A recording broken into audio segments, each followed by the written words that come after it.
बेटी बचाओ बेटी पढ़ाओ को जब पटाओ कह देते हैं, और अब तो ये दिन देखना, आज तक ऐसा देश में ऐसा काला दिन नहीं आया है। नमस्कार, मैं श्रेया गुप्ता और आप देख रहे हैं फोरम 4 की टीम आ चुकी है दिल्ली के जंतर मंतर में। रघुपति राघव राजा राम पतित पावन सीताराम, इस भजन के साथ शुरुआत हो चुकी है कांग्रेस की मौन सत्याग्रह की।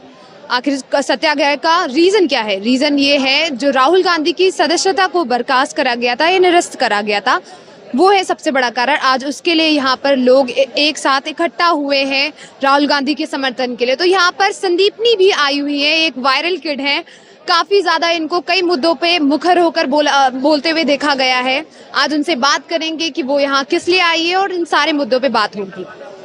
देखिए, मौन सत्याग्रह रखा गया है और लोग कह रहे चिल्ला के जब बात नहीं सुनी जा रही तो शांति से कैसे बात सुनी जाएगी। राहुल गांधी, प्रियंका गांधी, कांग्रेस पूरे लोगों के दिल में, जब भी देश में लोगों को कुछ संकट आता है तो हमेशा कांग्रेस का नाम ही जुबान पे आता है। हमेशा कांग्रेस ही देश के लिए समर्थन में आई है, या कभी भी किसी भी टाइम पे आप देख लीजिए, जब भी कांग्रेस का टाइम आया है तभी सरहदें बढ़ी है। चाहे वो नेहरू जी का टाइम हो, गोवा आया था आजादी के बाद, चाहे वो इंदिरा जी का टाइम हो, पाकिस्तान बंटवारा हुआ था, देश बचा था, और मनमोहन जी का टाइम हो तो सिक्किम आया था। तो हमेशा सरहदें कांग्रेस ने ही बढ़ाई है, और जो सरहदें कम कर रहा है, जो सरहदें लोगों को मरवा रहा है, वो पार्टी अब देखने को भी मिल रही है। वो कौन है जो लोगों को बंटवारा करे जा रहा है? आज सत्याग्रह में हम लोग शामिल हुए हैं ताकि देश की बात देश तक जाए। हम लोग राहुल गांधी जी की तरह, जैसे जो एक कह सकते हैं कि बहुत बुरा काम हुआ है कि राहुल जी का सामना नहीं कर पाए तो सदन से हटवा दिया, कोई बेबुनियाद सा आरोप लगा के, जिसपे उन्होंने बस ये कहा है कि मोदी ये कर रहे हैं। तो ये देखने की बात है, और आक्रोश था लोगों में, तो लोग आज आए हैं। आज मौन सत्याग्रह रखा गया है। जिस तरह से आप देख सकते हैं कि हर जगह इतनी भीड़ है, राहुल गांधी जी के आए, लोग लिख के लाए हैं कि दिल में राहुल है, तो जाहिर सी बात है सबके दिल में राहुल है। आप क्या लिख कर लाई आज राहुल गांधी जी के लिए? आज मैं कुछ लिख के नहीं लाई हूँ, हर बारी पोस्टर के माध्यम से आती हूँ, लेकिन इस बार ही कुछ लिख के नहीं लाई हूँ। मैं बस यही कहना है, मौन सत्याग्रह, लोग शांति से, भाईचारा, आप देख सकते हैं रघुपति राघव राजा राम चल रहा है, शांति रखी जा रही है और शांति से लोग इकट्ठे मिल पा रहे हैं। अभी जो कल सुनवाई हुई थी सुप्रीम कोर्ट में, उसके बाद पूर्णेश मोदी और गुजरात हाई कोर्ट को बुलाया गया है सुप्रीम कोर्ट में अगली तारीख के लिए। आपको क्या लगता है इसके बाद क्या कुछ होने के चांस? गुजरात हाई कोर्ट में आप जज जो थे वो मोदी जी के एक टाइम पर लॉयर थे, उससे पहले जो जज थे वो एक टाइम पे शाह जी के लॉयर थे, तो उनसे बयान तो ऐसा मिलने की जाहिर थी। लेकिन हम कोर्ट का सम्मान करते हैं, लेकिन अब हम न्यायालय में जाएंगे, बड़े न्यायालय में जाएंगे, और वहाँ से जो आदेश आएगा हम बिल्कुल कोर्ट का सम्मान। जिस तरह तारीख पे तारीख दी जा रही है, कुछ वो है, मतलब आपको लगता है कि कुछ हो पाएगा राहुल गांधी जी बीजेपी पार्टी ने जैसे बाकी नेताओं के साथ किया है कि उन्हें बस ये डर है कि राहुल गांधी आएंगे तो बिल्कुल वोट उनके खाते में जाएंगे, तो इसलिए कि अभी वो इलेक्शन ही ना लड़ पाए, तो उसीलिए वो लोग ऐसे कर रहे हैं। अभी मेरे ख्याल से 24 तक तो ऐसे ही करेंगे क्योंकि डर है। तो अगर इस बार उनको सुप्रीम कोर्ट से हरी झंडी नहीं मिलती है तो वो 2031 तक की चुनाव नहीं लड़ पाएंगे, तो उसकी जगह अब अगर इंडिया वर्सेस एनडीए होता है तो प्रधानमंत्री के रूप में किसको देखा जा सकता है? देखिए, बहुत बड़े बड़े चेहरे हैं, ऐसा कह नहीं सकते, बाकी पार्टी का अपना पर्सनल अपने वो है कि वो किसको चेहरा बनाएंगी। मेरे हिसाब से इंडिया के हिसाब से प्रियंका गांधी आए तो बहुत अच्छी बात है। अच्छा, और क्या बोलते हैं, आपको क्या लगता है कि क्या क्या मुद्दे हो सकते हैं? अभी देखिए मणिपुर में इतनी चीजें चल रही है, सरकार की फेलियर किस तरह देखा जा सकता है इसमें? सरकार की बहुत बड़ी फेलियर है और शर्मिंदगी है हमको इस बात पे कि डबल इंजन की सरकार होते हुए भी जब यहाँ ऐसी हो रहा है, बेटी बचाओ बेटी पटाओ भी कह देते हैं, बेटी बचाओ बेटी पढ़ाओ को जब पटाओ कह देते हैं, और अब तो ये दिन देखना, आज तक ऐसा देश में ऐसा काला दिन नहीं आया है। अच्छे दिन बोले थे, इससे बुरे दिन नहीं आ सकते। आप देख ही सकते हैं इतिहास में, भारत के इतिहास में जब भाजपा के राज्यों पे टारगेट करा जाता विपक्ष के द्वारा, भाजपा वो राजस्थान हो गया, छत्तीसगढ़ हो गया, ऐसे चाहे पश्चिम बंगाल हो गया, ऐसे राज्यों पे टारगेट करती, दोबारा काउंटर अटैक करती। आपको क्या लगता है कि अपराध इतना जो बढ़ रहा है, इस पर क्या करा जा सकता है? देखिए, एक तो सबसे बड़ा फेलियर है ही है, लेकिन बाकी आगे देखा जैसे सरकार क्या करेगी। जितने भी आरोपी हैं उनको गिरफ्तार बिल्कुल करना चाहिए। जिस तरह से मणिपुर के वासियों के साथ ऐसा हो रहा है, पर बाकी आगे देखते हैं सरकार क्या करेगी, कुछ कह नहीं सकते हैं। पर हाँ, जल्दी से जल्द उनको सजा मिलनी चाहिए, जो भी कड़ी से कड़ी सजा।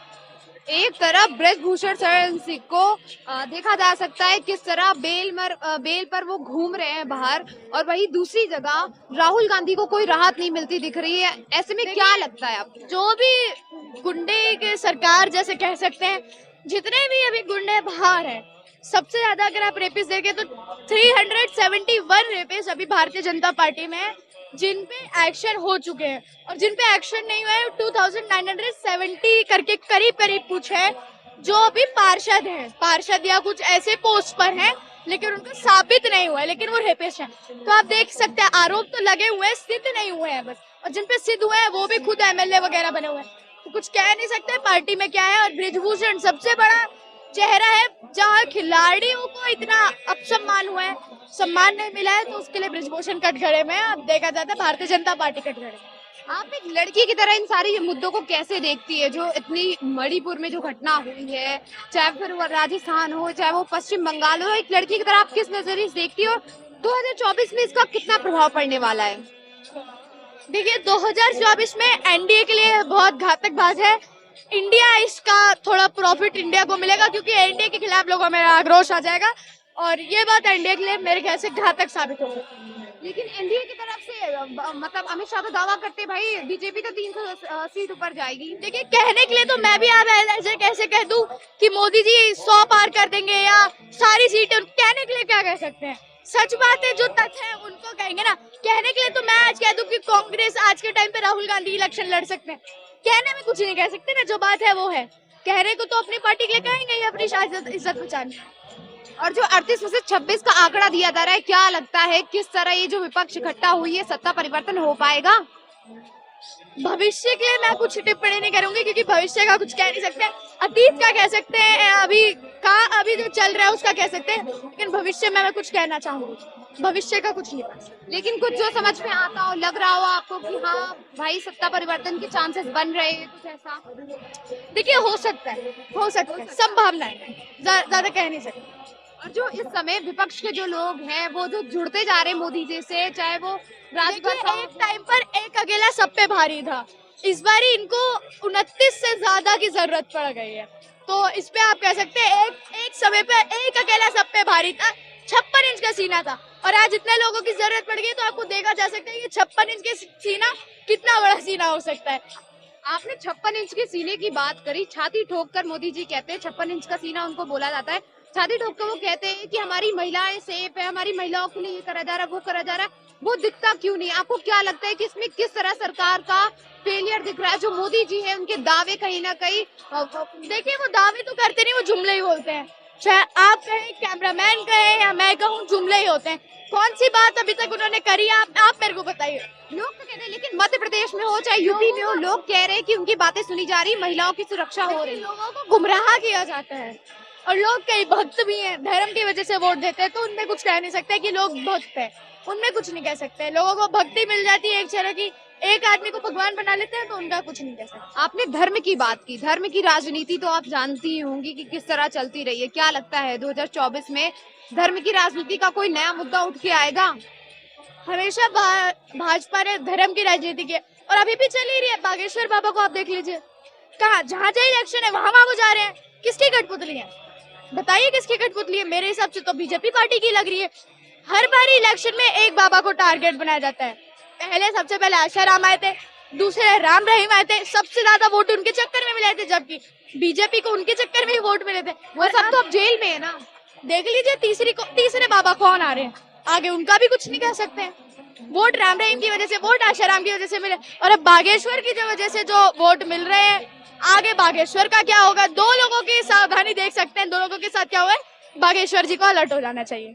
तो और मैं आप अंत में क्या कहना चाहेंगी, जो सारी चीजें हो रही हैं, चाहे वो मणिपुर का मुद्दा हो, चाहे वो राहुल गांधी जी का मुद्दा हो, चाहे वो किसी और चीज का मुद्दा हो, उसमें आपको क्या लगता है कि किस तरह से 2024 के चुनावों में इन सबका असर पड़ेगा?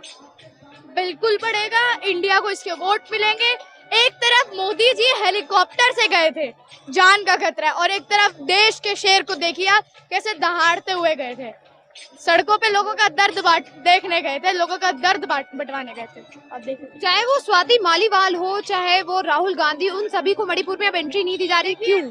सबसे अभी सुबह सुबह मैं देख रही थी, वो कह रही थी हम देखेंगे कि उनको क्या धमकियां तो नहीं मिल रही हैं, अत्याचार तो नहीं हो रहा है। भाई साहब, आप नेता हैं, आप सब पूरे देश को पता है कि अत्याचार हो रहा है, धमकियां मिल रही है, लेकिन आपको नहीं पता है। पहले जानकारी लेके जाएं, तभी एंट्री मिलेगी।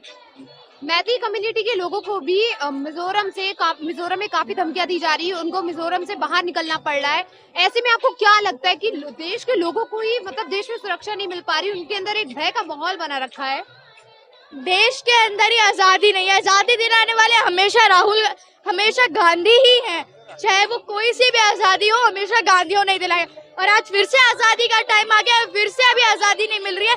मिजोरम में जब उस कम्युनिटी को अभी भी आजाद थे, भारत में भी जैसे कहते हैं ना आजादी के 27 वर्ष 56 वर्ष ऐसे कर करके कहते हैं, देश में आजादी नहीं है, देश को फिर से आजादी की जरूरत है। और जब जब आजादी की जरूरत है, तब तब कांग्रेस का नाम जुबान पर आएगा, चाहे वो कोई सा भी टाइम हो, चाहे वो भविष्य ही क्यों ना हो। आजादी किस किस से मांगी जा रही है, किस किस चीज के लिए मांगी जा रही है आजादी? आजादी तो बहुत चीजों के लिए चाहिए, गिनवाने पे आए तो क्या ही कह सकते हैं। जो एक आदमी जब सदन में छाती ठोक के गिनवा रहा था, उनकी सदन से सदस्यता बंद कर गई, तो हम लोग तो बहुत छोटे लोग हैं। हाँ, आजादी बहुत सारी चीजों पे चाहिए। सबसे पहले तो आजादी नॉर्थ ईस्ट को चाहिए, सबसे ज्यादा आजादी उनको चाहिए। तो आप क्या ही सकते। जब भी पहले बात होती थी नॉर्थ ईस्ट की, तो पीएम मोदी बड़ा कहा करते थे कि जो क्या बोलते हैं, नॉर्थ ईस्ट को अलग थलग कर दिया है पूर्व की सरकार ने। अब पीएम मोदी का करीब 78 दिन बाद एक बयान आता है मणिपुर पर। इससे पहले वो विदेश यात्राओं और बाकी सब में जुटे रहते हैं। इसमें आप क्या कहना चाहेंगे? मेरे हिसाब से तो मोदी जी अलादीन है। अलादीन आपने देखा होगा, अलादीन फकीर आदमी था, झोला उठाकर चलता है, कभी भी कारपेट पे बैठ के इधर से उधर करता है, तोता उनका अपना यागो करके। मोदी जी अलादीन है, फकीर आदमी है, कुछ नहीं कह सकते उनके बारे में। फकीर आदमी है आपने कहा, तो फिर इन पे ये ऐसे टारगेट क्यों किया जाता है कि भाई मोदी जी इतने करोड़ों के कपड़े पहन रहे हैं, ऐसे जेट पर जा रहे हैं? वो अपने आप, हमको दिक्कत नहीं आप पहने, लेकिन आप अपने बयान पे खड़े उतरे। फकीर आदमी कभी 80 लाख के कपड़े कोट पैंट नहीं पहनते हैं। अभी आप ही ने कहा था फकीर आदमी है। मैंने नहीं कहा था, उन्होंने खुद अपने बयान में बोला था फकीर आदमी झोला उठा के चल जा। और फकीर आदमी कभी 80 लाख के कोट पैंट नहीं पहनता है जिसमें सोने से नरेंद्र मोदी लिखा हो, तो वो बात।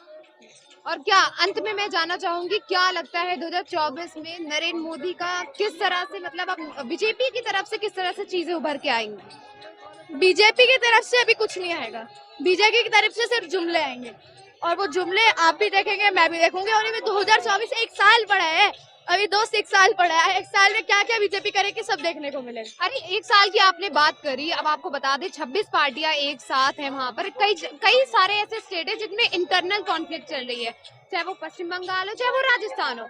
ऐसे में इस विपक्ष का एक साथ रहना कितना मुश्किल है? विपक्ष का एक साथ रहना हमारे लिए, कांग्रेस के लिए मुश्किल नहीं है। कांग्रेस, मैंने जिस तरह कहा, लोगों के दिलों में राहुल है। आप देख सकते हैं, लोग दिल में राहुल लेके बस रहे हैं, लब खामोश दिल में राहुल। तो आप देख ही सकते हैं, दिलों में राहुल है, तो राहुल, सीधी सी बात है, इंदिरा गांधी के बोलते वंशज कांग्रेस को ही ले। लेकिन राजस्थान में तो खुद आपसी मतभेद चल रहे हैं। राजस्थान की बात अलग करेंगे, अभी मेरे को उस बात से ज्यादा जानकारी नहीं है। जिस टाइम जानकारी हुई मैं आपसे जल्दी बात करूंगी। चलिए, धन्यवाद मुझसे बात करने के लिए। धन्यवाद।